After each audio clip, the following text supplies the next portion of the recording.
In the glittering chaos of daytime television, where spotlights dance like fireflies on steroids and applause echoes like a thunderclap in a tin can, Adam Lambert found himself center stage on The Kelly Clarkson Show, a realm where heartfelt confessions mingle with toe-tapping anthems and the occasional viral mishap. It was meant to be a triumphant return, a glittering reunion of vocal powerhouses with Adam, the flamboyant rock god whose voice could shatter glass and mend broken hearts in the same breath, set to belt out a medley of his hits alongside Kelly, the queen of belters whose raspy timbre has carried her from American Idol glory to talk show empress. The audience, a sea of sequins and sensible cardigans, buzzed with anticipation as the band struck up the opening chords of What I Want From Me, Adam's signature anthem of defiance and desire. Kelly, perched on her stool like a modern-day oracle in denim and diamonds, leaned in with that trademark grin, her eyes sparkling with the mischief of someone who survived divorces, diets, and 1,000 bad auditions. "Adam, honey, spill it. How do you keep that voice so fierce after all these years?" she teased, her words slicing through the air like a well-aimed dart. Adam, resplendent in a velvet jacket that screamed, "I own the night," flashed his megawatt smile, the one that could power a small city, and launched into a tale of vocal coaches, steam rooms, and the occasional shot of whiskey for the soul.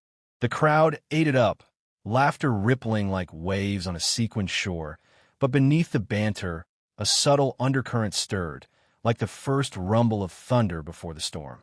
As the conversation veered toward the raw edges of fame, the relentless scrutiny, the tabloid vultures circling like hyenas in heels, Adam's posture shifted ever so slightly, his fingers drumming an anxious rhythm on his knee. The escalation hit like a rogue wave crashing over a fragile sandcastle, sweeping away the veneer of camaraderie in a froth of frayed nerves and forgotten filters.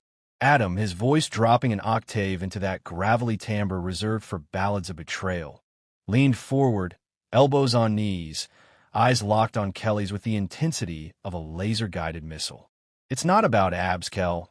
It's about the narrative they shoved down our throats. The one that says we're too much, too loud," he said, the words tumbling out like confessions in a dimly lit confessional, raw and unscripted. The studio lights seemed to dim, or perhaps it was the collective gasp sucking the oxygen from the room, as Kelly's smile faltered, replaced by a defensive tilt of her chin, the kind that had stared down Simon Cowell in his prime. "To us, Adam, that's the beauty of it. We get to be unapologetic because we've earned it, scars and all. But don't act like you're the only one carrying that load. I've hauled mine across 3 kids and a career that could have tanked a dozen times." Her tone, laced with that Texas twang turned testimonial, was meant to bridge the gap, but instead it widened the chasm, echoing off the rafters like a challenge accepted. The audience, once a roaring beast, now murmured like a hive disturbed, phones already sneaking out to capture the unraveling in real-time pixels. Adam's laugh was mirthless, a bark that cut through the hum. "Earned it? Try fighting for every inch while they pat the pretty boys on the back. You waltzed in with the crown. I had to claw mine from the jaws of homophobia and hype." The words landed like punches in a velvet glove, each syllable a jab at the invisible barriers that still loomed large in their shared industry. The ghost of biases past haunting the present.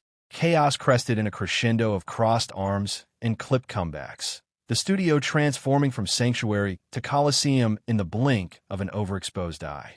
Adam rose halfway from his seat, a panther uncoiling, his shadow stretching long across the polished floor like an omen scrawled in ink. "Systemic? Sure, but let's not pretend your story doesn't get the fairy tale edit while mine still tag with asterisks," he hurled, the accusation hanging heavy, laced with the bitterness of battles fought in tabloid trenches and Twitter wars. Kelly, unflinching, matched his stance, her stool scraping back with a screech that pierced the pandemonium. "Asterisks? Try footnotes under a chapter titled Resilience. I've rewritten mine 100 times, Adam, without the luxury of glam squads and groupie buffers." The exchange crackled like live wires arcing in a puddle, sparks of truth illuminating the underbelly of stardom shine, where envy and empathy entwine in a toxic tango. The audience, divided now into camps of clappers and cringers, swelled with a mix of whoops and whispers, the energy tipping from entertainment to edge-of-seat unease.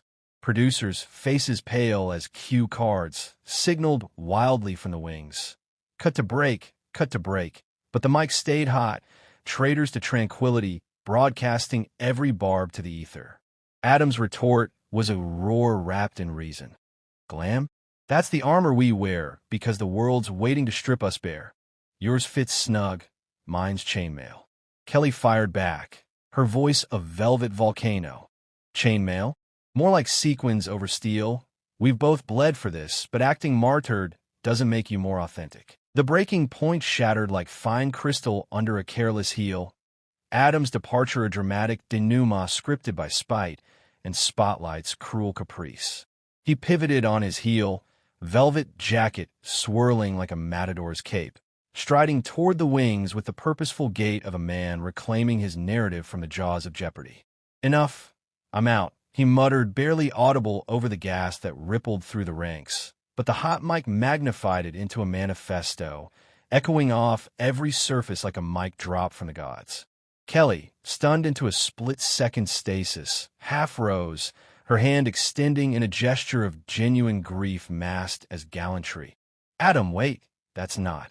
But the words dissolved in the din, drowned by the audience's eruption. A cacophony of shock and sympathy, cheers mingling with cries like confetti in a cyclone. Cameras, those impartial voyeurs, swiveled to capture the exodus, Adam's silhouette shrinking against the backdrop of blinking lights and bewildered bandmates. Backstage, doors slammed like punctuation marks, the thud reverberating through the green room grapevine, where stylists and sound techs froze mid-motion, scripts scattering like startled leaves. Kelly sank back, her face a kaleidoscope of confusion and contrition, mouthing what just happened to the void as the producer's voice boomed in her earpiece. Roll credits, kill the feed, damage control stat. But the genie was out, the clip already catapulting across cyber seas. Viral velocity, turning whispers to worldwide wails. Fans flooded forums with fury and fandom, dissecting every frame. Was it real rift or ratings ruse? Adam's X feed, usually a fountain of fabulousness, went dark, a silent scream that spoke volumes, while Kelly's corner cracked jokes to cope, tweeting, when icons collide, ouch, but love you anyway at Adam Lambert. Fallout cascaded like dominoes in a dream sequence. The clip's contagion spreading through social synapses at speeds defying sanity, turning a Tuesday tussle into Thursday's trending tempest.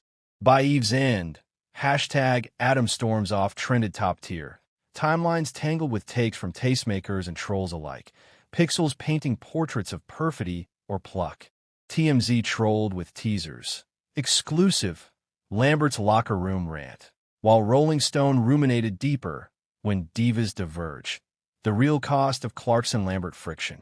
Adam, holed up in Hollywood haze, fielded calls from confidants. His manager murmuring metrics. Views are vaulting, but vibes vitalized. A silver lining in the storm cloud's silver edge. Kelly, queen of quick comebacks, convened a crisis cabal, crafting a clarion call. Tomorrow's show would spotlight solidarity, inviting Adam back for round 2 redeemed. The overture, olive branch extended via owl-like agent, winged its way to his inbox, met with measured musing. Give me the night. Then yeah, let's rewrite this riff. Sleep was sporadic, synapses sparking with what-ifs, the weight of words like anchors in an anxious sea. Dawn broke with deliberation. Adam's mirror monologue mapping amends. Own the overreach. Honor the heart. Kelly, meanwhile, rehearsed reconciliation riffs, her band brainstorming bridges over the breach. The internet, that impartial inferno, incinerated and illuminated. Fan fictions flowered with forgiveness arcs, memes mocking the melee with musical mashups of Break Free and Since You've Been Gone. Celebrities chimed in, a chorus of commiseration. Ariana's Y'all are both legends. Hug it out. Pink's clashes make the best collabs. The groundswell soften the soil for regrowth, public pulse pounding for peace. Midday, Adam arrived incognito, cap low and collar high, slipping into the studio like a secret agent on assignment.